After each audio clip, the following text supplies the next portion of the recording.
오늘 우리에게 주신 하나님의 말씀은 신약성경 마가복음 10장 1절부터 12절까지의 말씀입니다.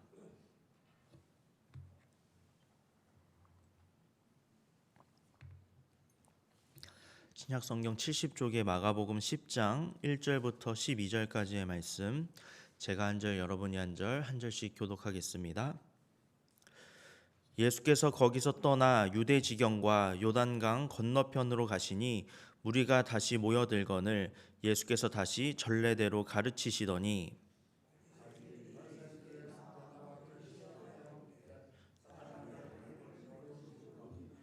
대답하여 이르시되 모세가 어떻게 너희에게 명하였느냐?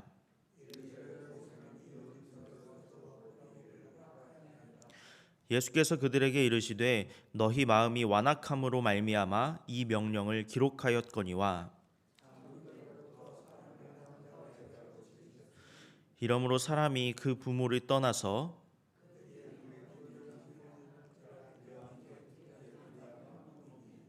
그러므로 하나님이 짝지어 주신 것을 사람이 나누지 못할지니라 하시더라. 이르시되 누구든지 그 아내를 버리고 다른 데에 장가드는 자는 본처에게 간음을 행함이요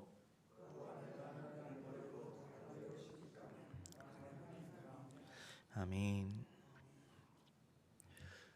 네, 오늘의 본문 말씀인 마가복음 10장 1절부터 12절까지의 말씀에는 결혼과 이혼에 관한 예수님의 가르침이 기록이 되어 있습니다. 먼저 2절 말씀을 다시 한번 보겠습니다.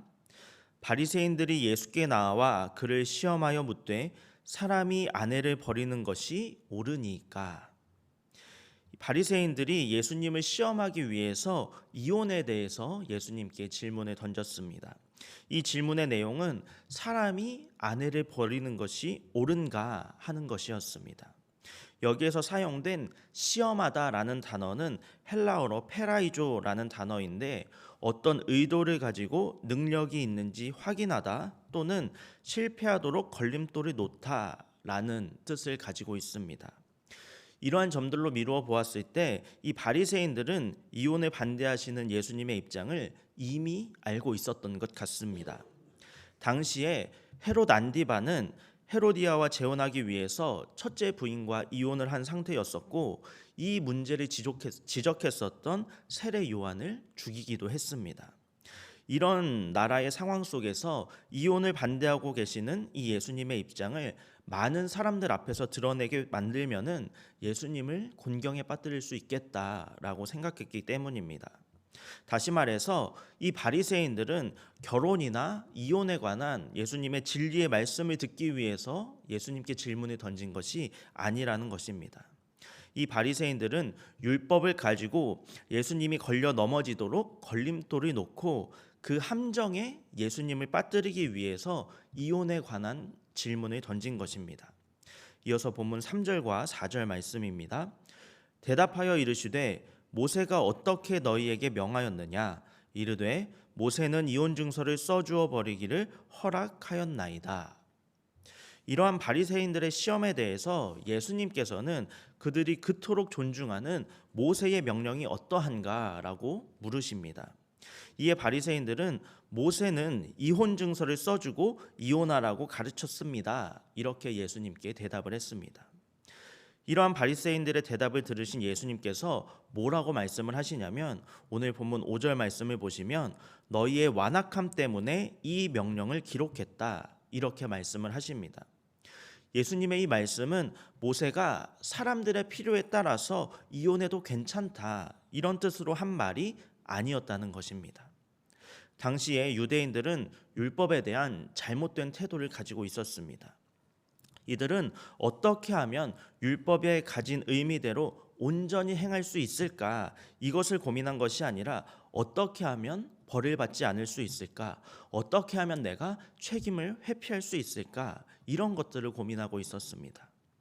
그래서 모세의 가르침을 대할 때에도 어떻게 하면 아내를 더 사랑할 수가 있을까? 어떻게 하면 내가 이 결혼 관계와 가정을 지킬 수가 있을까? 이런 것들을 고민한 것이 아니라 어떻게 하면 내가 책임을 지지 않을 수가 있을까? 내가 어떻게 하면 책망을 받지 않으면서 아내를 버리고 이혼할 수가 있을까? 이런 것들을 고민하고 있었습니다. 그 결과 모세의 가르침 가운데에서 이혼해도 괜찮다, 이 부분만을 취사 선택하여서 이 부분만을 이용하여서 쉽게 아내를 버리는 일들이 당시에는 종종 있었습니다. 하지만 모세가 이혼 증서를 써주라고 하지 않았습니까? 모세가 이처럼 말했던 것은 당시 유대인 남자들처럼 완악한 생각으로 함부로 이혼하여서 아내가 억울한 일을 당하지 않도록 하기 위했던 안전장치였던 것입니다. 만약에 이혼 증서를 쓰는 어떤 법적인 절차를 두지 않았다면은 완악한 남자들이 더 함부로 아내를 버렸을 것이고, 그렇게 이혼당하고 버림받은 아내는 재혼하고자 해도 간음했다는 비난을 받을 위험이 매우 컸기 때문입니다. 결국 모세의 가르침은 이혼 증서만 써주면 너희들은 이혼해도 괜찮다, 이런 의미의 가르침이 아니라 함부로 이혼해서는 안 된다, 함부로 아내를 버려서는 안 된다는 가르침이었던 것입니다. 그리고 이어서 예수님께서는 결혼에 관한 두 가지 핵심적인 원리를 말씀해 주셨습니다. 예수님께서 말씀하신 첫 번째 결혼의 원리는 남자와 여자가 부모로부터 독립하여서 한 몸이 된다는 것입니다. 오늘 본문 6절부터 8절의 말씀입니다. 창조 때부터 사람을 남자와 여자로 지으셨으니 이러므로 사람이 그 부모를 떠나서 그 둘이 한 몸이 될지니라. 이러한즉 이제 둘이 아니요 한 몸이니. 아멘. 예수께서 여기서 말씀하신 한 몸이라는 것은 완전히 하나가 된다는 것입니다. 이것은 단순하게 육체적으로만 하나가 되는 것을 넘어서 그 영혼까지 완벽하게 하나가 된다는 의미를 가지고 있습니다. 이처럼 하나님께서는 남자와 여자를 만드시고 그 둘이 한 몸을 이루어서 가정이 되게 하셨습니다. 우리의 결혼이 신성한 이유가 바로 여기에 있습니다. 그것은 가정이 하나님의 창조의 산물이라는 것입니다. 그러므로 가정은 아픔이 있고 시련이 있어도 그것을 극복하기 위해서 노력하고 회복하기 위해서 인내해야 하는 공동체입니다. 하나님의 창조의 뜻을 이루는 우리 모두의 가정이 될 수 있기를 바랍니다. 예수님께서 말씀하신 결혼의 두 번째 원리는 하나님께서 짝지어 주셨다는 것입니다. 오늘 본문 9절 말씀에는 이렇게 기록되어 있습니다. 그러므로 하나님이 짝지어 주신 것을 사람이 나누지 못할지니라 하시더라. 예수님은 결혼이란 하나님의 창조 질서를 따라서 만들어 주신 하나님의 제도이며 남자와 여자가 함께 멍에를 메고 결합하는 제도라고 말씀해 주셨습니다. 남자와 여자는 하나님께서 이 땅에 생육하고 번성하기 위하여서 함께 협력하는 동반자로 짝지어 주셨다는 것입니다.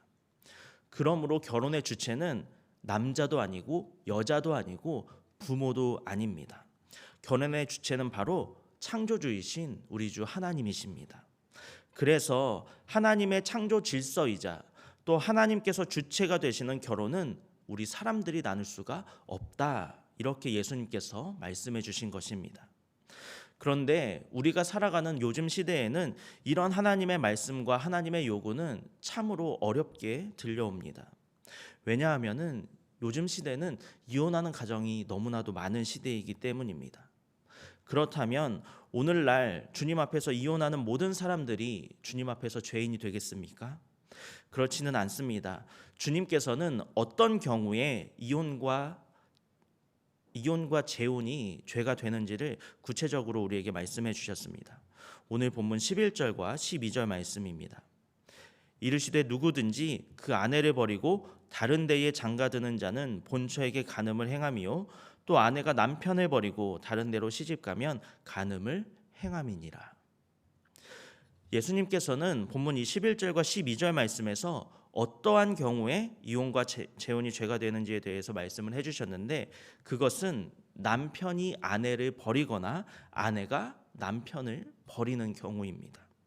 이혼 증서와 관계없이 자신의 욕심 때문에 배우자를 버리게 된다면 그것이 죄가 된다는 것입니다. 신약성경 고린도전서 7장을 보면 바울 사도가 독신과 결혼, 이혼과 재혼에 대해서 말씀을 나누는데 거기에서 계속해서 반복되는 말이 무엇이냐면 버리지 말라라는 말입니다. 오늘 본문에서도 예수님께서 말씀하신 것이 또 신약 성경에서도 바울 사도가 말씀하신 것도 모두 대원칙이 하나가 있는데 그것은 배우자를 버려서는 안 된다는 것입니다. 만약에 내가 버림받을 수도 있지만 그럼에도 불구하고 나는 버려서는 안 된다는 것입니다. 내가 버림받고 내가 피해자가 될지언정 나는 버려서는 안 되고 나는 가해자가 되지 말라는 것입니다. 이제 말씀을 정리하겠습니다. 예수님께서는 오늘의 본문 말씀을 통해서 결혼과 이혼에 대해서 말씀을 해주셨습니다. 그 중에서도 결혼은 우리에게 남자와 여자가 서로 한 몸이 되는 것이다 이렇게 말씀해 주셨습니다.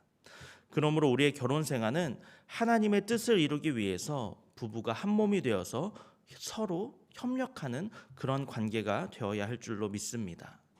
바라기는 서로 한 몸이 될지니라 라는 주님의 이 말씀을 우리의 가정과 우리의 부부 사이에서 어떻게 행할 것인지 기도로 주님의 뜻을 묻고 또 주님의 뜻대로 행하시는 지혜로운 성도가 되시기를 예수님의 이름으로 축복합니다.